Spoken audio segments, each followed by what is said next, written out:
Hello students, अभी हम जो टॉपिक स्टार्ट करने वाले हैं ये जो इसका नाम है सीक्वेंस एंड सीरीज़, या इसे आप प्रोग्रेशन एंड सीरीज़ भी कह सकते हो। ये क्लास 11th का बहुत इंपॉर्टेंट टॉपिक है। इसके अंदर जो हम कॉन्सेप्ट्स पढ़ेंगे उसका आगे 12th क्लास में भी काफ़ी यूज़ होता है, कई जगह पर उसका यूज़ होगा सीक्वेंस एंड सीरीज़ के कॉन्सेप्ट्स का। तो चलिए इस टॉपिक को स्टार्ट करते हैं। स्टार्ट करने से पहले सबसे पहले हमें तो जो टॉपिक का जो नाम है सीक्वेंस एंड सीरीज़ या प्रोग्रेशन एंड सीरीज़, इसमें जो टर्म यूज़ हो रही हैं सीक्वेंस, सीरीज़ और प्रोग्रेशन, पहले इनके बारे में थोड़ी सी जानकारी हमें पता होनी चाहिए कि सीक्वेंस क्या होती है, प्रोग्रेशन क्या होता है, सीरीज़ क्या होती है। तो चलिए हम वन बाय वन इनके बारे में पहले बात करते हैं। सीक्वेंस क्या चीज़ है? सीक्वेंस होती क्या है पहले समझे ज़रा। अगर कुछ एक टर्म्स लिखी हुई हैं, जैसे मैं A1, A2, A3 इस तरह से लिख दूं, A4 and so on up to this, ठीक है। इन टर्म्स को अगर हमने कोमा लगा के इस तरह से लिखा है और एक पर्टिकुलर ऑर्डर है इसका, पर्टिकुलर ऑर्डर है इसका का क्या मतलब है? यहाँ पर जैसे A1 के बाद ये A2 है, A2 सेकंड नंबर पे ही आएगी, A3 थर्ड नंबर पे आएगी। हर एक टर्म का एक पर्टिकुलर नंबर है। तो इस पर्टिकुलर नंबर के अकॉर्डिंग अगर कोई टर्म्स लिखी हैं तो इस जो लिखने का जो तरीका है इसे हम बोलते हैं सीरीज। फॉर एग्जांपल, अगर मैं लिखना चाहूँ prime number, from smallest to largest अगर जाना चाहूँ तो सबसे पहला प्राइम नंबर क्या होगा? 2, फिर 3, 5, 7, 11, 13, इसी तरह से चलता जाऊं तो ये प्राइम नंबर्स मैंने लिखे हैं, ठीक है। तो इसमें प्राइम नंबर में सबसे पहले 2 ही आएगा, उसके बाद 3 आएगा, फिर 5। हमने एक सर्टेन ऑर्डर में लिखा है, ऐसे नहीं है। अगर मैं इसको इंक्रीजिंग ऑर्डर में से लिख रहा हूँ तो ये नहीं बोल सकता 2 फिर 7 फिर 11 फिर 5 फिर 3, ऐसे नहीं। अगर मैं इनको एक पर्टिकुलर ऑर्डर में लिख रहा हूँ जिसमें मुझे पता है कि सबसे पहले कौन सा आएगा 2, दूसरे नंबर पे 3, फिर 7, फिर 11, तो ये क्या है? एक सीक्वेंस। अगर मैं लिखना चाहूँ ऐसे 1 स्क्वायर, जैसे 1 का स्क्वायर, 2 का स्क्वायर, इसको मैं सीधा लिख देता हूँ 4, 9, 16, 25, 36 एंड सो ऑन, ठीक है। तो पहले नंबर पे मैंने क्या लिखा है? 1 स्क्वायर, दूसरे नंबर पे लिखा है 2 स्क्वायर। अब इसमें पर्टिकुलर ऑर्डर है, हमें पता है 36 के बाद क्या आएगा? 49 का आएगा, यानी 7 का स्क्वायर आएगा। इसी तरह से नेक्स्ट नंबर पे आएगा 8 का स्क्वायर। तो इसमें पता है ये फर्स्ट टर्म है, ये सेकंड टर्म है, ये थर्ड टर्म है, ये फोर्थ टर्म है। हर एक टर्म का अपने एक पोजीशन है, ठीक है। तो इस तरह से ये जो नंबर हमने लिखे हैं, अगर ये किसी पर्टिकुलर ऑर्डर में लिखे हुए हैं और यही ऑर्डर होगा इनका, इनको हम इंटरचेंज नहीं कर सकते। तो इस ऑर्डर के अंदर ये जो टर्म्स लिखे हैं इसे हम क्या कहते हैं? सीक्वेंस। क्लियर? सीक्वेंस। तो इस सीक्वेंस में हमारे पास जो टर्म्स हैं वो एक पर्टिकुलर ऑर्डर में होगी। हर एक टर्म की अपनी एक नंबर होगी, अपनी पोजीशन होगी। जो फर्स्ट पे वो फर्स्ट पे ही है, जो सेकंड पे वही सेकंड पे होगा। हम ऐसे अदला बदली इनकी नहीं कर सकते। तो इस तरह से अगर ये टर्म कोमा लगा के लिखी हुई है एक पर्टिकुलर ऑर्डर में तो इसको हम कहते हैं सीक्वेंस, ठीक है। अब प्रोग्रेशन क्या होता है? प्रोग्रेशन, दूसरा पॉइंट। तो प्रोग्रेशन क्या होता है? प्रोग्रेशन कुछ नहीं, एक स्पेशल टाइप की सीरीज को ही हम प्रोग्रेशन कहते हैं, या कह देते हैं ऐसी सीरीज जिसमें जो टर्म्स हैं वो किसी सर्टेन रूल या पैटर्न को फॉलो करें। जिसमें टर्म्स किसी सर्टेन रूल या पैटर्न को फॉलो करें तो हम उस सीरीज को क्या कहेंगे? प्रोग्रेशन। क्या कहेंगे? इसकी डेफिनेशन फिर क्या कहेंगे? प्रोग्रेशन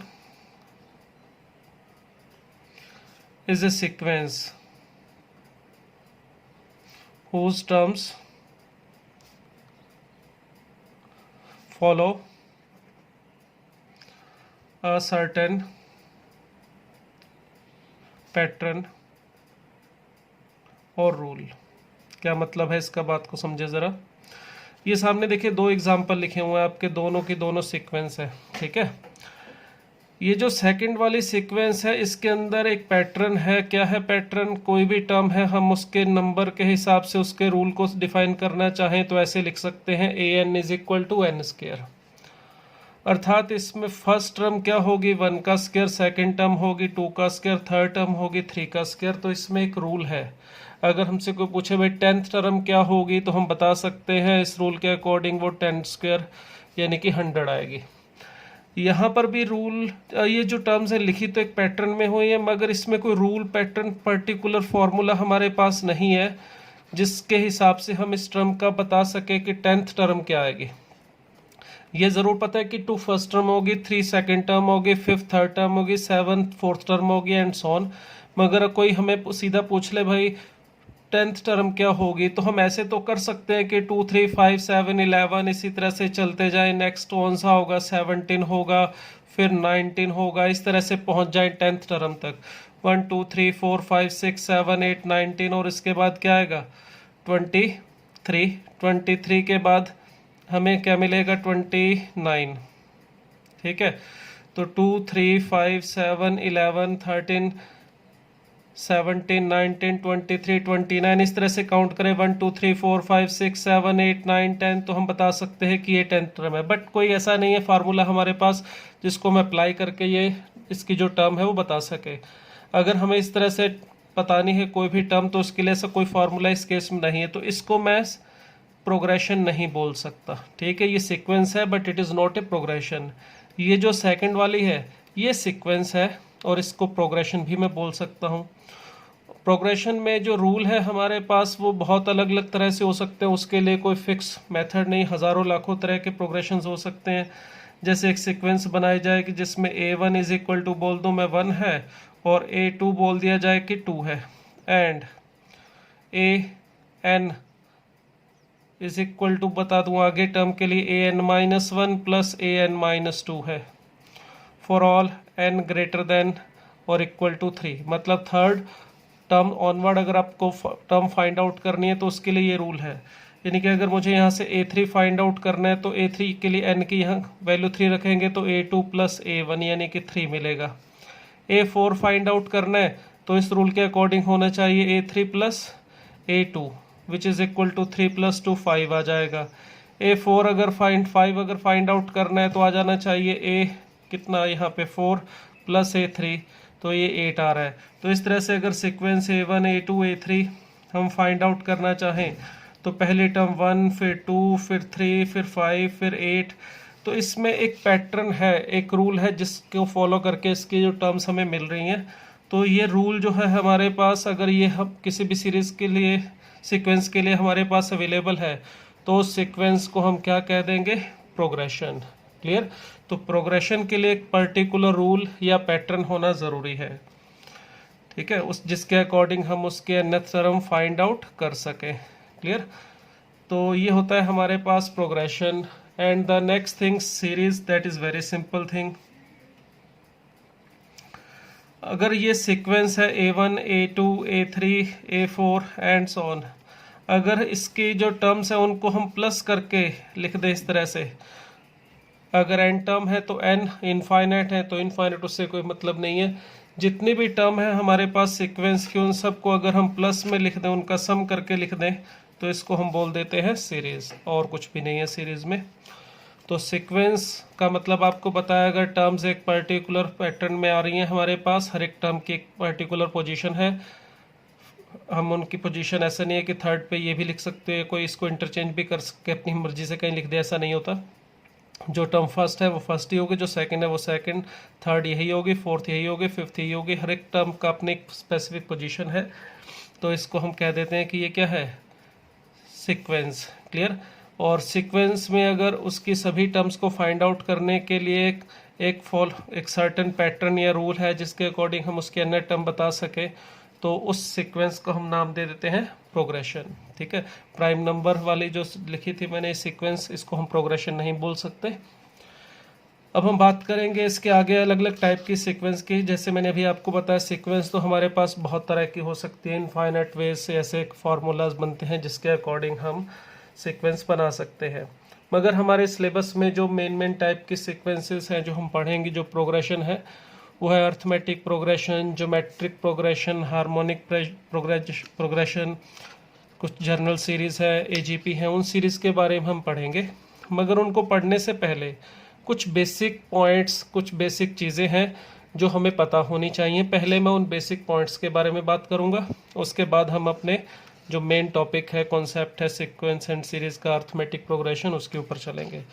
तो जो बेसिक चीज़ें हैं पहले मैं उनके बारे में आपको बता रहा हूँ, क्या है वो ज़रा समझेंगे। कुछ ऐसी टर्म्स हैं जो हम यहाँ पे बार बार यूज़ में लेंगे। सबसे पहले हम इसमें nth टर्म इसका यूज़ करेंगे। अब ये nth टर्म क्या होती है, इसको हम कई बार an से लिखते हैं, ठीक है, कई बार हम इसको tn से लिख देंगे, कई बार कैपिटल TN से लिख देंगे। तो nth टर्म का मतलब हमारे पास जो भी सीक्वेंस की, अगर मान लो मैं सीक्वेंस लिख रहा हूँ, जैसे यहाँ पे अभी लिखी थी 1 स्क्वायर 2 स्क्वायर 3 स्क्वायर, ये एक सीक्वेंस है, ठीक है। इसकी जो फर्स्ट टर्म है वो 1 स्क्वायर है, सेकंड टर्म 2 स्क्वायर है, थर्ड टर्म 3 स्क्वायर है, फोर्थ टर्म 4 स्क्वायर है। तो इसकी जो भी nth टर्म होगी उसको हम an tn कैपिटल TN इससे डिनोट किया करेंगे, ठीक है। और इस केस में जैसे यहाँ पे जो TN है वो क्या है, n स्क्वायर, यानी ये nth टर्म को फाइंड आउट करने का फॉर्मूला है हमारे पास इस केस में n स्क्वायर। इसी तरह से अलग अलग केसेस में अलग अलग होते हैं, जैसे 2 4 6 8 10 इस तरह से लिख दूं मैं, तो ये भी एक प्रोग्रेशन है जिसमें देखो 1 into 2 2 into 2 3 into 2 4 into 2 5 into 2 इस तरह से चलता जा रहा है। तो इसके अंदर जो nth टर्म है वो क्या है, 2 इंटू n। जैसे फर्स्ट टर्म के लिए 2 इंटू 1, सेकेंड टर्म के लिए n को 2 रख दूंगा तो 4 आ जाएगा, थर्ड टर्म के लिए n इज इक्वल टू 3 रखूंगा तो 6 आ जाएगा। तो ये हमारे पास nth टर्म का फार्मूला है। तो tn का मतलब हम यूज़ करेंगे nth टर्म के लिए, और ये अंडरस्टूड है। यहाँ पर n जो है वो हमारा नेचुरल नंबर ही हो सकता है। किसी भी सीक्वेंस में फर्स्ट टर्म होगी, सेकंड टर्म होगी, थर्ड टर्म होगी, ये तो नहीं कह सकते ना 2.3 टर्म या 4.7 टर्म या 3.5 टर्म। तो टर्म जो होगी first second third fourth fifth इस तरह से होती है। तो इसका मतलब जो n है हमारा वो क्या होगा, नेचुरल नंबर। क्लियर। तो ये हमारे पास nth टर्म को लिखने का एक तरीका होगा nth टर्म के लिए। नेक्स्ट हम इसमें यूज़ किया करेंगे Sn। What is the meaning of Sn? Sn का मतलब होगा यहाँ पे sum of first n terms of sequence.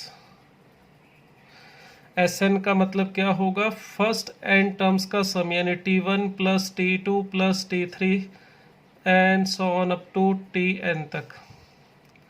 T1 T2 T3 लिखो या A1 A2 A3 लिखो, वो आपकी इच्छा है, कैसे भी आप उसे डिनोट कर सकते हो।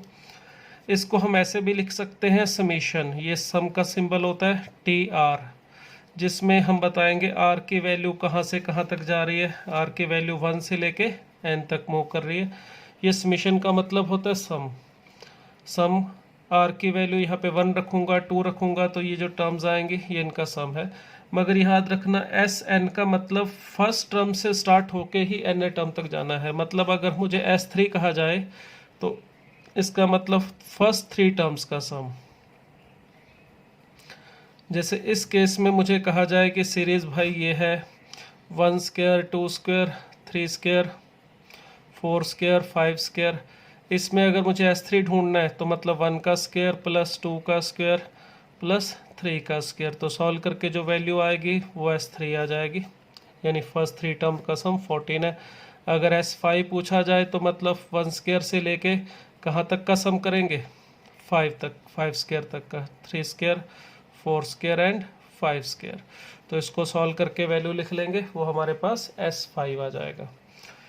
तो Sn जब भी लिखा होगा तो इसका मतलब sum of first n term. n की जगह m लिख दे तो कोई दिक्कत नहीं, सम ऑफ फर्स्ट m टर्म बोल देंगे। Sk लिख दे तो सम ऑफ फर्स्ट k टर्म्स लिख लेंगे। जैसे यहाँ पे S3 S5 तो n की वैल्यू 3 5 7 जो भी बोलेगा फर्स्ट टर्म से लेके वहाँ तक का हमें सम फाइंड आउट करना होगा। क्लियर। ये हमारे पास n टर्म का फार्मूला होता है। अब इसमें जो ये मैंने सिंबल यूज़ किया है समीशन, इसके बारे में भी थोड़ी सी और जानकारी आपको दे दूं। इसकी भी कुछ प्रॉपर्टीज़ हैं जिसको हम ध्यान में रखेंगे। ये जो समीशन होता है ये भी एक्चुअली 2 तरह का होता है।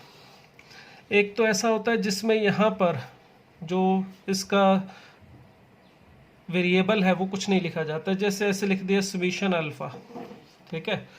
अब इसका क्या मतलब होगा समीशन अल्फ़ा का? यहाँ पे क्वेश्चन जो भी पूछा जाएगा उसमें समीशन के लिए जब अल्फ़ा के बारे में बात की जाएगी तो वहाँ पर बताया जाएगा कि अल्फ़ा जो है वो क्या किस टाइप का वेरिएबल है। जैसे हमें कह दिया कि एक इक्वेशन है, cubic equation ax³ + bx² + cx + d, और इसके रूट है अल्फ़ा, बीटा एंड गामा। तो इसमें हमें कहा जाए भाई समीशन अल्फ़ा, तो इसका मतलब होगा कि जो आपके पास अल्फ़ा टाइप की वैल्यूज़, अल्फ़ा टाइप की वैल्यूज़ का मतलब अल्फ़ा क्या है, रूट, और कितने रूट है, 3, अल्फ़ा बीटा गामा। तो समीशन अल्फ़ा का मतलब होगा एक एक करके तीनों का सम लेना, यानी कि अल्फ़ा टाइप की जो वैल्यूज़ हैं उनका सम। तो क्या लिखेंगे, अल्फ़ा फिर बीटा फिर गामा, ठीक है।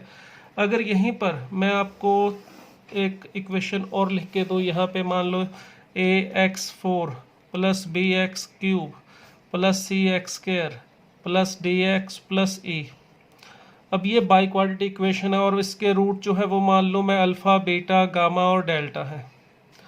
तो यहाँ पर अगर मुझे समीशन अल्फ़ा ढूंढना है तो अल्फ़ा पर टाइप की जितनी भी वैल्यूज़ यानी सिंगल वैल्यूज़ उन सब का सम। बट यही मुझे यहाँ पे कहा जाए समीशन अल्फ़ा, तो इसका मतलब यहाँ पर क्या लूँगा, alpha plus beta plus gamma plus delta, इस तरह से। अब इसी वाले ऊपर वाले केस में अगर मुझे कहा जाए भाई समीशन अल्फ़ा बीटा, तो समीशन अल्फ़ा बीटा का क्या मतलब होगा, अल्फ़ा बीटा टाइप की जितनी भी टर्म्स बनती हैं उनका सम। अल्फ़ा बीटा टाइप की जितनी भी टर्म्स बनती हैं का क्या मतलब हुआ, जैसे यहाँ अल्फ़ा बीटा और गामा है और यहाँ पे अल्फ़ा बीटा का मतलब दो टर्म्स को मल्टीप्लाई किए, तो अगर यहाँ पे अल्फ़ा बीटा गामा में से दो दो लेके मल्टीप्लाई करूँ तो कौन कौन सी टर्म आएंगी, अल्फ़ा और बीटा मिलेगा, बीटा गामा मिलेगा और गामा अल्फ़ा, ये 3 टाइप की टर्म हमें दो दो को मल्टीप्लाई करके मिल रही है। तो यहाँ पर इन तीनों का सम समीशन अल्फ़ा बीटा इसको डिनोट कर रहा है। अगर इस केस में, नीचे वाले केस में, यहाँ पे अगर आपसे समीशन अल्फ़ा बीटा पूछा जाए तो देखो अल्फ़ा बीटा गामा डेल्टा है, इन चारों को लो और दो दो करके मल्टीप्लाई करो और देखो कि कितनी टर्म, कौन कौन सी टर्म बनती है उन सब का सम। तो कितनी बनेंगी, कौन सी बनेंगी, वो गलती ना हो, ध्यान से करना हो, तो इसके लिए क्या करो, पहले अल्फ़ा लो और इसे इन सब के साथ मल्टीप्लाई कर लो एक एक करके। तो क्या मिलेगा, alpha beta, alpha gamma, alpha delta. जब अल्फ़ा सबके साथ हो गया, अब बीटा गामा लिख लेता हूँ, बीटा को गामा के साथ, फिर बीटा को नेक्स्ट डेल्टा के साथ, इस तरह से, इसको इसके साथ, इसको फिर इसके साथ, beta gamma beta delta. Beta जब सबके साथ हो गए फिर आगे चलो गामा डेल्टा, इस तरह से ये आ गया, और आगे तो कुछ नहीं बनने वाला। तो इसमें देखिए ये 6 टर्म्स आ रही है, क्लियर। इसी तरह से अगर ये लिखा जाए समीशन अल्फ़ा बीटा गामा, इसमें तो समीशन अल्फ़ा बीटा गामा का मतलब 3 को मल्टीप्लाई करके जितनी भी टर्म बनती हैं, मगर यहाँ पर तो 3 को मल्टीप्लाई करके अगर तीनों को ले लूँ बस एक ही टर्म मिलेगी, और कोई तो ऐसा है नहीं भी चलो इसके अलावा कोई और ऑप्शन भी हो, अल्फ़ा बीटा गामा ले लिया, अब कोई और ले ले, तो इसमें समीशन अल्फ़ा बीटा गामा का मतलब बस अल्फ़ा बीटा गामा ही होगा। जबकि इसमें समीशन अल्फ़ा बीटा गामा का मतलब क्या होगा, अब इन चारों में से 3 को मल्टीप्लाई करके कितनी टर्म बनेंगी, देखिए पहले अगर मैं डेल्टा छोड़ दूँ और तीनों फर्स्ट सेकंड थर्ड ले लूँ तो अल्फ़ा बीटा गामा एक टर्म मिलेगी, फिर गामा छोड़ दूँ तो अल्फ़ा बीटा और डेल्टा ये मिलेगा, ठीक है। फिर मैं बीटा छोड़ दूँ तो अल्फ़ा गामा और डेल्टा मिलेगा, फिर इसी तरह से अल्फ़ा छोड़ दूँ तो बीटा गामा और डेल्टा मिलेगा। तो इन तीनों का जो सम होगा वो उसे समीशन अल्फ़ा बीटा गामा कहेंगे, क्लियर। अगर मुझे कहा जाए इसमें समीशन अल्फ़ा स्क्वायर, तो क्या मतलब होगा, alpha square plus beta square plus gamma square, यानी कि जो अल्फ़ा स्क्वायर टाइप के टर्म है जितनी भी हैं उनका सम। अल्फ़ा स्क्वायर टाइप के टर्म का मतलब यहाँ पे पहले टर्म का स्क्वायर कर लिया, फिर इसका स्क्वायर, फिर इसका स्क्वायर, देखिए और कोई ऑप्शन नहीं आ रही।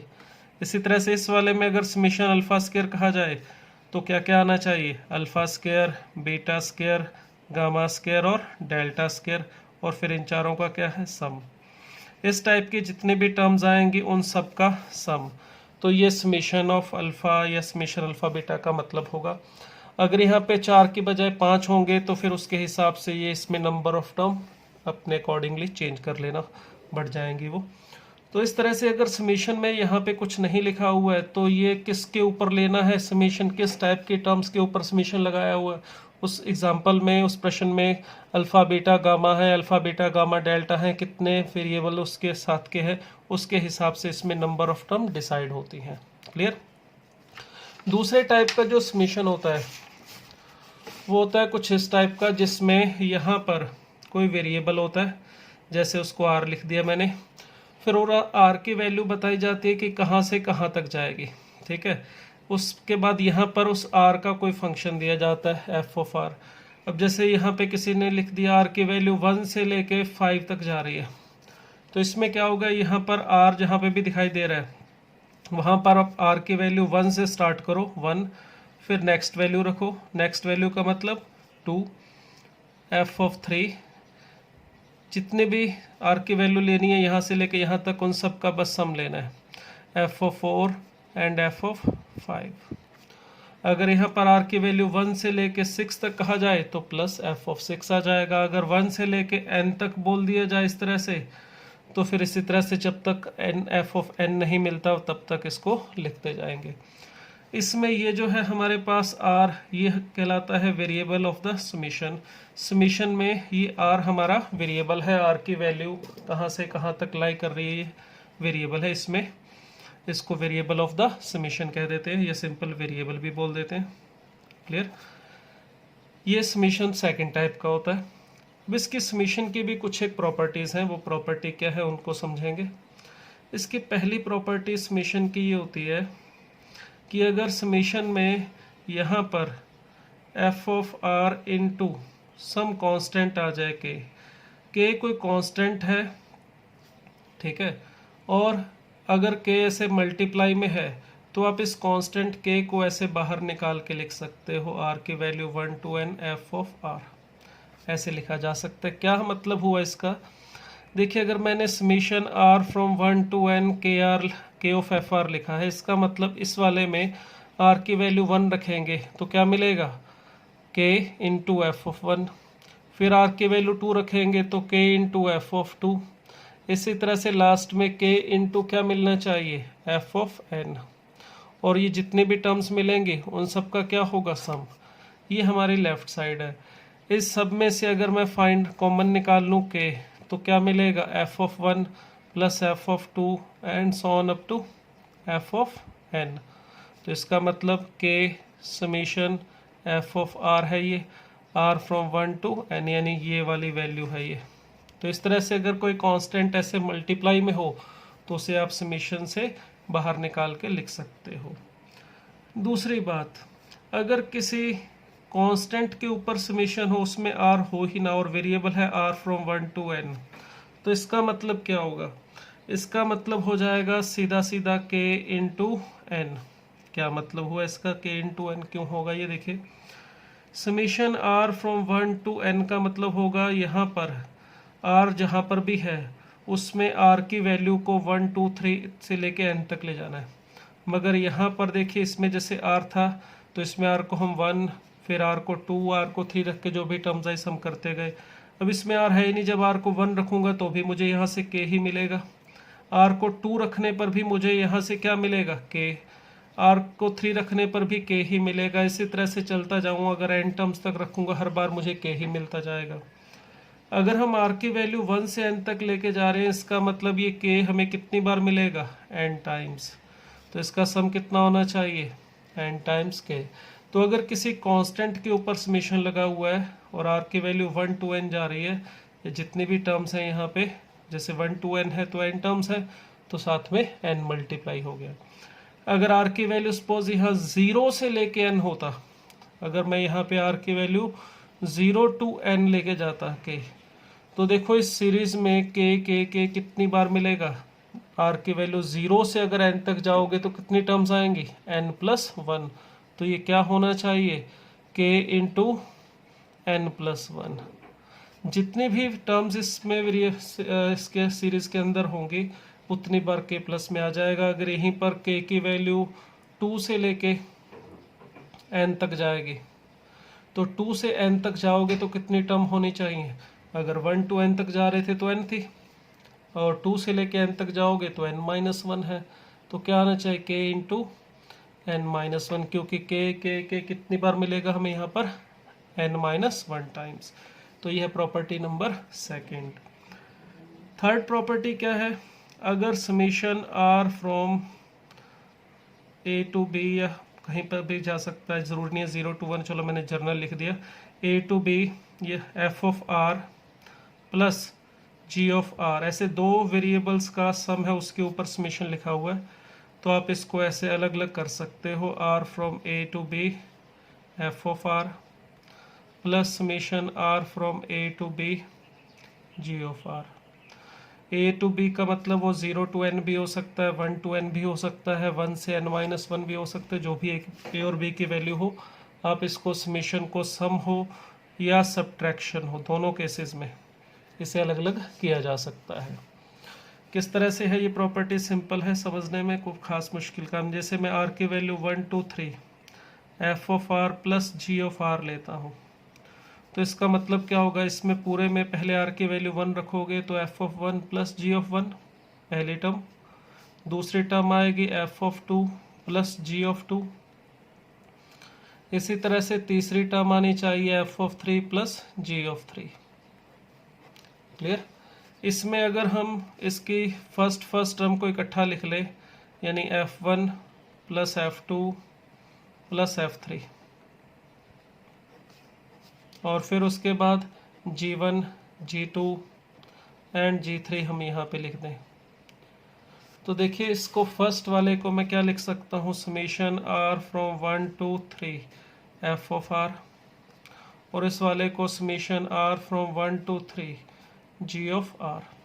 तो इस तरह से अगर एडिशन या सब्ट्रैक्शन के ऊपर ऐसे समीशन लगा हुआ है तो उसे अलग अलग डिस्ट्रीब्यूट किया जा सकता है। एडिशन पे भी कर सकते हैं, अगर यहाँ सब्ट्रैक्शन होता तो बस यहाँ पर माइनस होता तो माइनस यहाँ पर आ जाता। क्लियर। तो समीशन को हम एडिशन और सब्ट्रैक्शन पे डिस्ट्रीब्यूट कर सकते हैं। नेक्स्ट प्रॉपर्टी देखिए इसमें नंबर 4, अगर हम summation r from 1 to n है f ऑफ r, या a to b लिख लेता हूँ, a to b f of r into ji of r है, प्रोडक्ट में है दोनों, तो इसको आप डिस्ट्रीब्यूट नहीं कर सकते इस तरह से, r from a to b f of r into summation r from a to b g of r। समीशन को डिस्ट्रीब्यूट किया जा सकता है एडिशन पे, मगर मल्टीप्लिकेशन पे नहीं किया जा सकता, और डिवीज़न में भी नहीं किया जा सकता। r from a to b अगर f r upon g of are इस तरह से है, पूरे का समीशन है, तो इसे भी आप ऐसे नहीं लिख सकते, f of r from a to b upon g of r. तो ये जो डिस्ट्रीब्यूशन है समीशन का, ये सिर्फ और सिर्फ एडिशन और सब्ट्रैक्शन में तो कर सकते हैं, मगर मल्टीप्लिकेशन और डिवीज़न में ऐसा नहीं करना। क्यों नहीं करना, उसका रीज़न समझ सकते हैं। जैसे मैं कहूँ r from 1 to 3 f of r into ji of r, तो इसका मतलब क्या होना चाहिए, देखिए ज़रा, इसका मतलब होना चाहिए f of 1 into ji of 1, पहले टर्म r को 1 रख के, दूसरी टर्म क्या आनी चाहिए f of 2 into ji of 2, और तीसरी टर्म क्या आनी चाहिए f of 3 into ji of 3। ये हमारी ये जो है लेफ्ट हैंड साइड मैंने इसमें यहाँ लिखी, ठीक है। अब अगर आप इसको राइट हैंड साइड को देखेंगे, यानी कि समीशन r फ्रॉम 1 to 3 इस तरह से मैं लिखना चाहूँ, f of r into summation r from 1 to 3 g of r, तो इसकी वैल्यू क्या होगी, देखिए पहले ये समीशन का मतलब इसमें r की वैल्यू 1 2 3 तक रखेंगे, उन सब का सम करेंगे, तो इसकी वैल्यू क्या होगी, f of 1 plus f of 2 plus f of 3 into, फिर अगर ये वाली टर्म अगर इसी तरह से मैं लिखूँ यहाँ पे, तो ये आना चाहिए g of 1 plus g of 2 plus g of 3। अब देखो इनको अगर मैं मल्टीप्लाई करूँ इन दोनों को, तो इसमें f1 इंटू जी वन आएगा, डेफिनेटली आएगा, f2 इंटू जी टू भी आएगा, f3 इंटू जी थ्री भी आएगा, मगर इनके अलावा और भी हमें बहुत सारी टर्म मिलेंगी, f2 g1 f3 g1, यानी इसको खोलने पर हमें 9 टर्म मिल रही हैं। उनमें से ये 3 टर्म तो है, बाकी 6 टर्म देखो इसमें नहीं है, तो ये दोनों इक्वल नहीं है। क्लियर, ये दोनों डिफरेंट है, तो इसको मैं ऐसे लिख रहा हूँ।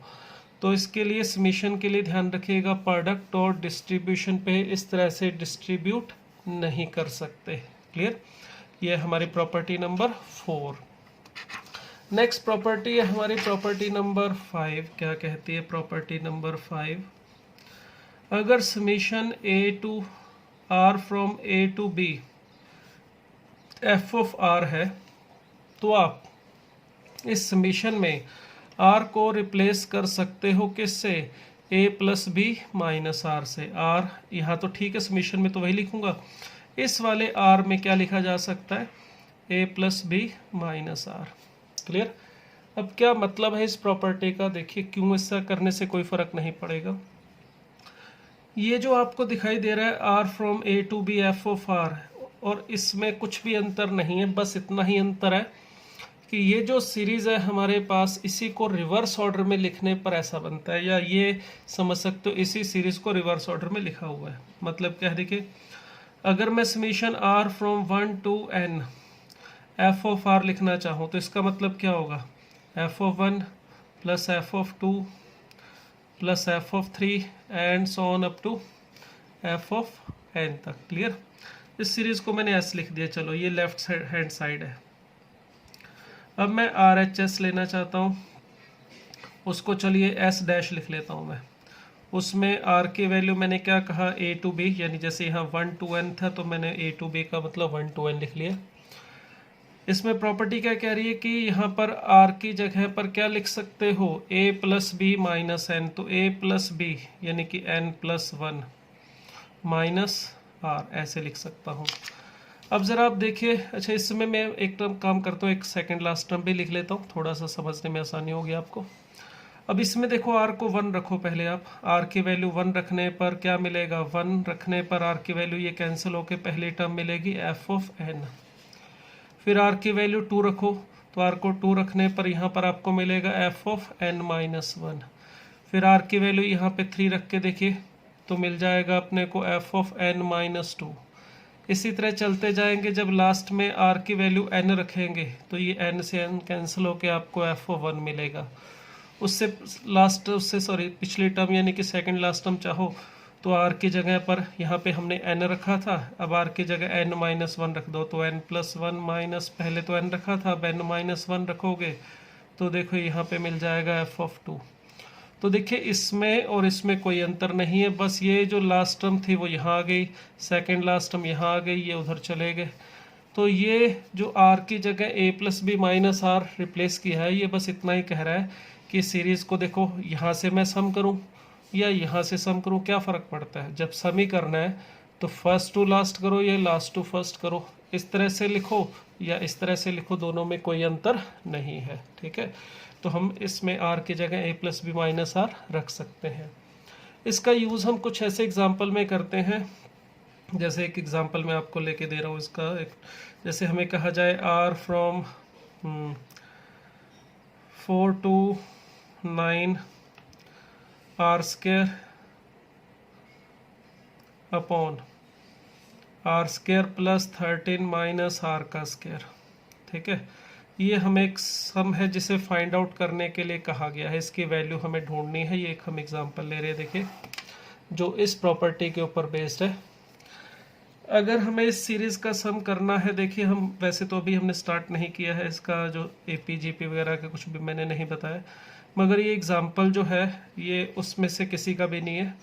ये एक अलग टाइप का एग्जाम्पल है जिसमें एपीजीपी एचपी वगैरह का यूज़ नहीं है। ये इस कॉन्सेप्ट के ऊपर है जो मैंने अभी आपको बताया। अब इस सीरीज़ के अंदर देखिए, ये जो इसकी जर्नल टर्म है, इसकी खासियत देखिए, अगर मैं सिंपल आर की वैल्यू 4 से लेके 9 तक रखूँगा तो उसके लिए तो टर्म्स तो मिल जाएंगी, बट आर की जगह पर देखो ज़रा ए प्लस बी माइनस आर रखने से इसमें क्या चेंज आ रहा है। इस प्रॉपर्टी का अगर मैं यूज़ करना चाहूँ, ये एस है हमारे पास, इसके अंदर इस प्रॉपर्टी का यूज़ करके यानी कि आर को किससे रिप्लेस करना चाहूँ? ए प्लस बी माइनस आर से, तो हमें क्या मिलेगा? देखिए, आर फ्रॉम 4 to 9, यहाँ पे 13 माइनस आर का स्क्वायर, और नीचे क्या मिला? यहाँ पर 13 माइनस आर का स्क्वायर यहाँ पर रखेंगे तो देखो 13 माइनस आर की जगह पर क्या रख दिया, ए प्लस बी माइनस आर, तो ये आर ही मिलेगा, यानी यहाँ पे भी आर का स्क्वायर आ जाएगा। इसमें और इसमें देखिए क्या अंतर है, दोनों का डिनोमिनेटर जो है वो सेम है, नोमिनेटर डिफरेंट है, बट इन दोनों का सम करके यही चीज़ आ रही है। अब देखिए हमने एक प्रॉपर्टी लिखी थी कि अगर हम एडिशन पे समेशन को डिस्ट्रीब्यूट करना चाहें इस तरह से, summation of f r plus g of are हो, तो इसको अलग अलग करके ऐसे लिख सकते हैं। अगर इसको अलग अलग करके लिख सकते हैं तो इकट्ठा भी किया जा सकता है, मगर इकट्ठा करने के लिए जो लिमिट है वो क्या होनी चाहिए, सेम, ए टू बी है, यहाँ पर भी आर की वैल्यू ए टू बी है। तो इसका मैं यहाँ पे क्या यूज़ कर रहा हूँ, देखिए इन दोनों का अगर मैं सम कर दूँ तो समीशन आर फ्रॉम 4 to 9, ठीक है। अब समीशन में अगर अलग अलग कर सकता हूँ तो इनका समीशन बाहर निकाल के इनको इकट्ठा भी कर सकता हूँ मैं। तो क्या मिल रहा है, r square plus 13 minus r का स्क्वायर प्लस यहाँ पर 13 माइनस आर का square upon r square plus 13 minus r का स्क्वायर। देखिए अब ज़रा इन दोनों का एलसीएम लेके सारा कैंसिल आउट हो रहा है, तो समीशन आर फ्रॉम 1 to 9 और यहाँ पर बचेगा सिर्फ और सिर्फ 1। अब r की वैल्यू 4 to 9 जाएगी तो r की वैल्यू 4 रखने पर भी यहाँ 1 आएगा, 5 रखने पर भी 1 आएगा। 4 से लेके कहाँ तक जाना है, 9 तक। कितनी टर्म होनी चाहिए देखिए ज़रा, अगर मैं 4 से लेके 9 तक जाऊँगा तो 1 1 1 यानी हर एक टर्म 1 आएगी, मगर इसमें नंबर ऑफ टर्म्स होंगी 6, 4 5 6 7 8 9 काउंट करके देख सकते हैं। तो इसका सम कितना आया, 6, मगर ये किसकी वैल्यू है, 2s की। तो 2s की अगर वैल्यू 6 है तो इसका मतलब हम कह सकते हैं s इज इक्वल टू 3। देखें इस तरह से इस प्रॉपर्टी का हम कई जगह पर यूज़ करते हैं। क्लियर। तो ये जो हमारी प्रॉपर्टी थी समेशन की, तो इसके बाद एक छोटा सा कॉन्सेप्ट और है जो हम बार बार आगे कई जगह पर इसमें यूज़ करने वाले हैं। जैसे समेशन होता है, समेशन का मतलब होता है सम, उसी तरह से ये जो नेक्स्ट वाला सिंबल बता रहा हूँ आपको, ये सिंबल होता है प्रोडक्ट का, इस तरह से, ठीक है। अब इसमें भी जैसे समेशन हमारे पास दो प्रकार का था, ये प्रोडक्ट वाला सिंबल भी दो प्रकार का है। मान लो हमारे पास नंबर है अल्फ़ा बीटा गामा और डेल्टा, तो इसका अगर मैं ऐसे लिखूँ प्रोडक्ट पाई बोल देते हैं, इसको पाई भी बोल देते हैं क्योंकि पाई जैसा दिखता है, प्रोडक्ट का सिंबल है। इससे पाई अल्फ़ा फाइंड आउट करना है, मतलब यहाँ पे अल्फ़ा टाइप की जितनी भी टर्म्स हैं वो लिखो, ठीक है। और फिर उनका क्या करना है हमने, ये सिंबल होता है प्रोडक्ट का, तो ये अल्फ़ा बीटा गामा डेल्टा इस तरह से दे देगा, ठीक है। अगर मुझे इसी केस में फाइंड आउट करना है पाई अल्फ़ा बीटा, तो अल्फ़ा बीटा टाइप की जितनी भी टर्म्स यहाँ से बनती हैं, देखो आपको सब में भी बताया था 6 टर्म्स बनी थी, alpha beta, alpha gamma, alpha delta, फिर बना था बीटा गामा, बीटा डेल्टा और गामा डेल्टा। तो ये जो 6 टर्म्स हमें वहाँ पर समेशन में जब लिखनी थी, तो समेशन में लिखने का मतलब इन सभी टर्म्स को फाइंड आउट करके हमने क्या किया था, सम, और ये सिंबल है प्रोडक्ट का, तो इसका मतलब इन सबको क्या करना है, मल्टीप्लाई। तो इनको मल्टीप्लाई करने पर देखिए हमें मिल रहा है alpha cube into beta cube into gamma cube into delta cube, या लिख सकते हो अल्फ़ा बीटा गामा डेल्टा का क्यूब। क्लियर। तो जब हमारा ये जो सिंबल है विदाउट आर, वेरिएबल की वैल्यू r1 2 3 ऐसा ना लिख के ऐसा लिखा हो, तो इसका मतलब वही जो भी हमारे पास वहाँ पे वेरिएबल टर्म्स हैं उन सभी को उसी प्रकार से लेके उनको मल्टीप्लाई कर लेना है। और ऐसे लिखा जाए r from something a to b या 1 to n, जैसे यहाँ पे बोल दिया जाए f ऑफ r, तो इसका मतलब क्या होगा, r की वैल्यू 1 2 3 रखते जाओ, f of 1, f of 2, f of 3, इसी तरह से जितनी भी टर्म्स आएंगी उन सबको फाइंड आउट करके क्या करना होगा, मल्टीप्लाई। क्लियर। तो समेशन f ऑफ r का मतलब होता है। इसकी भी कुछ एक सिंपल सी प्रॉपर्टीज़ हैं। देखिए पहली प्रॉपर्टी, इसमें अगर r की वैल्यू 1 to, ये जो पाई है इसका सिंबल यहाँ पे, r from 1 to n k दिया होगा f ऑफ r। क्लियर। जब समेशन की बात कर रहे थे तो हमने कहा था कि इसको k को बाहर निकाल के लिख लो, मगर अब इसमें जो प्रोडक्ट वाला सिंबल है इसमें k ऐसे बाहर नहीं लिखा जा सकता, प्रोडक्ट वाले सिंबल में अगर आपको इस तरह से दिया हुआ है तो इसके लिए देखिए क्या रूल होता है। इसमें आएगा के, कितनी बार बाहर निकलेगा मल्टीप्लाई होकर। यहाँ पे ये जो के है हमारे पास बाहर तो निकालेंगे मगर सिर्फ के बाहर नहीं निकलेगा, के की पावर आएगी एन। एन क्यों आएगा? क्योंकि इसमें एन टर्म्स है और ये product f of are are from 1 to n। अगर इसमें n टर्म्स है तो ये k पावर n आएगा। क्यों आएगा इसका रीज़न समझ सकते हैं।